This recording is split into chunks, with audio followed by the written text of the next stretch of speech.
Once upon a time, there lived a young girl named Emily. She stood alone at the graveyard. Her parents, gentle, kind, and deeply loved, had died in a tragic carriage accident. At just 16, she was left with nothing but memories and sorrow.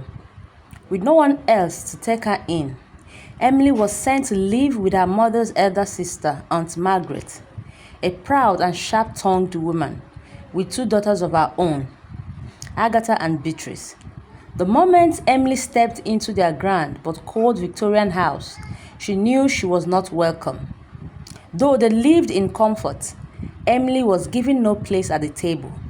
She cooked, she cleaned, she wore worn dresses and slept in the attic. Her cousins mocked her and her aunt scolded her daily.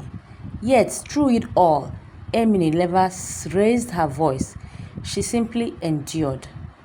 One chilly winter afternoon, a sealed envelope arrived on a silver tray, an invitation to a grand ball at the estate of Lord Henry, the heir to one of the wealthiest and most respected families. He was seeking a bride. Agatha and Beatrice were very happy and delighted. They rushed to tailors and dressmakers.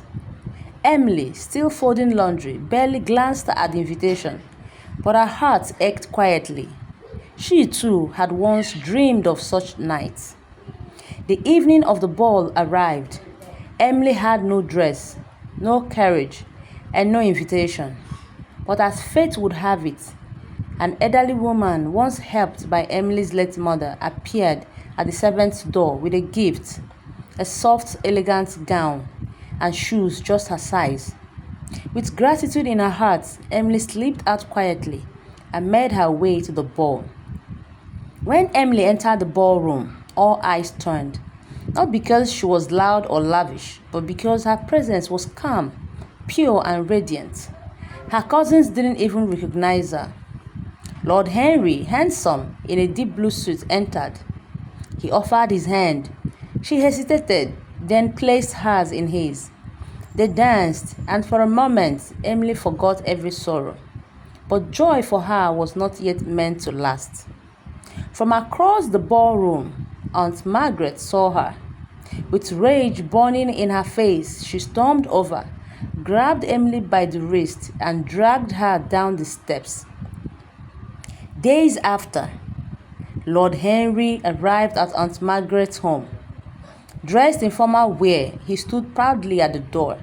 "I've come to ask for Emily's hand," he said. "She is the most graceful soul I have ever known." Aunt Margaret objected. Agatha and Beatrice sobbed. But Lord Henry's mind was made.